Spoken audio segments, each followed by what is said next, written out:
Direttore, ben ritrovato. Un saluto a tutti. Allora, l'idiozia è il potere, è titolato l'altro giorno. Sì. Titolo diverso da quello degli altri per dire dei concetti fondamentali. Sì, che sono, diciamo, non assolutamente nuovi, però ogni giorno succedono dei fatti che ci confermano che al potere c'è l'idiozia. Ricordo che negli anni 70 c'era il famoso slogan, no? La fantasia al potere. Abbiamo sbagliato strada e abbiamo portato, anziché la fantasia, l'idiozia. In che senso l'idiozia? Che tutto viene fatto alla carlona in modo burocratico. Ad esempio in questi giorni infiamma la polemica come al solito, sulla legge elettorale, di cui si parla da almeno 10 anni. Certo. Ne sono state presentate alcune, una l'avevano addirittura chiamata Porcellum per dire che era una porcata, poi ne hanno fatta un'altra, pure quella bocciata dalla Corte Costituzionale, e adesso si litiga per fare una terza legge elettorale che possa andare bene a tutti, ma non trovano una cosa. Lo chiamo modello tedesco, insomma, corretto. Sì, ma questo l'ha suggerito Berlusconi, sì. Ma altri invece hanno idee diverse e continuano a discutere. La cosa buffa è che quando c'è stato a dicembre il referendum sulle riforme, quelle studiate dal governo Renzi, tutti dicevano, quasi tutti dicevano: ma no, dobbiamo bocciare questo referendum e andare subito a votare. Allora qualcuno diceva: sì, ma come si fa ad andare a votare subito se non c'è la legge elettorale? Ma non importa, quella la facciamo in 15 giorni. Caspita, sono passati 5 mesi, ma la legge elettorale non c'è e si continua. Mentre l'economia sta andando veramente a rotoli, perché siamo i peggiori d'Europa.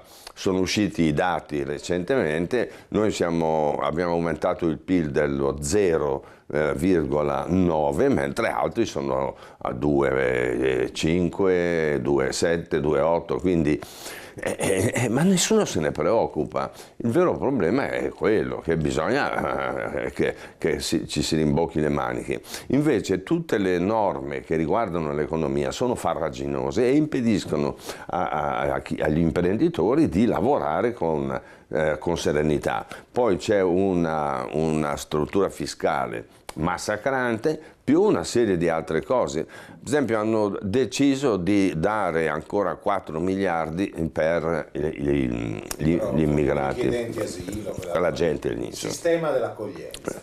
Va benissimo, gli diamo. E agli italiani poveri niente, pochi spiccioli. 600 milioni a fronte sì, ma sì, è ovvio che poi la gente si irriti. No, però se dici così dopo passi per razzista, però i conti sono presto fatti, sono questi che hai detto tu. Sono questi. E allora è anche, diciamo, questa storia, questa polemica che riguarda le organizzazioni non governative, quelle navi che vanno a prendere i profughi, li vanno a casa praticamente, certo, in Libia. Si è scoperto per esempio che c'è una nave norvegese, che cosa c'entra con l'Italia, la Norvegia non si sa, la quale va appunto a imbarcare centinaia di migliaia di profughi. E se li porta in Norvegia? No, è quello che mi manda in bestia. Fanno benissimo a salvare la gente in difficoltà in mare, ma poi portateveli a casa vostra. No, li portano in Italia e noi idioti riceviamo queste navi. Io queste navi le respingerei. Però in nome dell'Europa, siamo tutti Europa, li portano in Europa, no? Li portano in Europa, ma a casa loro, non a casa nostra. Però è difficile farglielo capire. Non lo vogliono capire perché evidentemente su questi nuovi arrivi cresce una speculazione mostruosa. Quindi non è solo idiozia, ci marciano. Ci marciano, ma l'idiozia consiste nel fatto che si accetta questo sistema, non ci si ribella e non si fa capire al governo. Provano a fermare il sistema, o sono razzisti, o sono anti-europeisti, o sono ignoranti. Sì, sì, tutto, poi ci sono questi luoghi comuni. Ma infatti, ma nessuno è razzista, ma salvate tutti quelli che volete, ma portateli a casa vostra, non a casa nostra. Senti, ma Salvini, no? Hai visto? L'altro giorno c'era il blitz alla stazione centrale. Sì. E lui era là col telefonino. Sì. La sera prima aveva dormito al Cara di Mineo. Non so quando come c'era, appunto, e quando c'era alla Camera sto dibattito, era lì a far casino, l'hanno Sì, allontanato. sì, lui è un globetrotter. Come fa? Ma soprattutto uno che si candida nella sua testa a governare il paese può avere queste provocazioni, questi comportamenti? Ci stanno o non ci stanno? Tu che dici? Secondo me questo suo modo di agire è la sua fortuna. La sua fortuna perché si mette in sintonia con il proprio elettorato e mi pare che l'elettorato di Salvini continui a concentrarsi qua al nord. Certo. Mi sembra velleitario andare a prendere dei voti a Napoli, per esempio, Napoli o comunque al sud, anche perché la Lega per anni ha sfruttato il cosiddetto antiterrorismo, che era molto più forte un tempo, ma rimane nella memoria questo atteggiamento nei meridionali, e quindi quando tu gli vai poi a chiedere il voto dopo averli sfottuti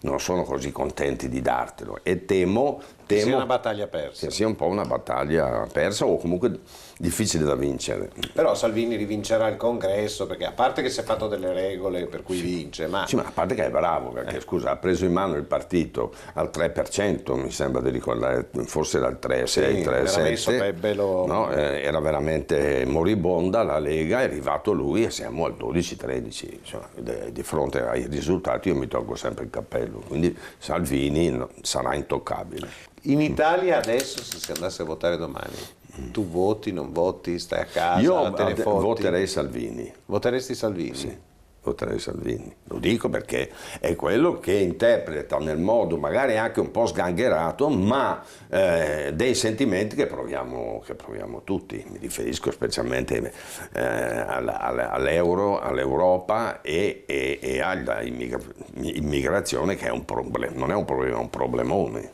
La Meloni no? No, sai, la Meloni è romana, quindi a me piace la Meloni, però rappresenta una realtà che non mi è vicina, che è quella di Roma. Io vado spesso a Roma, ma Mamma mia, non ne ho la mentalità. Io quando arrivo voglio tornare... Sì, non abbiamo la Ti mentalità. danno l'appuntamento alle 10, si presentano a mezzogiorno. Vabbè che anch'io oggi ho ritardato, ma ti danno Hai avvertito. Sì, ecco, si presentano a mezzogiorno ed è tutto normale. Sì, ma no, allora ci vediamo a una certa ora, ti dicono. Hanno una mentalità che non ci appartiene, che continua, che Appunto. li ha mandati avanti. Per quello che io sono più vicino a Salvini, che parla come me, ha le mie stesse idee, non su tutto, intendiamoci, però diciamo che mi è più vicino sicuramente Salvini che non a Meloni, che non Berlusconi. Va bene, allora facciamo mi che... ha un po' deluso negli anni, adesso non ce l'ho con lui, anzi io ho dei motivi di gratitudine. Però insomma le Vabbè, di gratitudine, però hai lavorato per lui, non però è che rimane, a me non è uno che ti ha dato i soldi, uno che mi dà e del te l'ha lavoro, tirato, io lo ringrazio tutta la certo, vita. ma in cambio tu hai lavorato, Cioè, beh, ci gli hai fatto le mancherebbe. copie, gli hai fatto i giornali che Sì, vendevano, sì, e tutte certo. queste robe qua, non è che te l'ha Ci mancherebbe. tirati. No. Però insomma ho È dei stato un motivi. datore di lavoro Sì, democraticissimo. non mi ha mai rotto le scatole. Ma devo anch'io dire la lavoro a verità. media, se nessuno mi ha mai rotto le scatole, anzi forse c'è più gente di sinistra che... Sì, hai perfettamente, conosco anch'io un po' l'ambiente, hai ragione, pazienza comunque, insomma, per uno di Milano, lombardo e anche...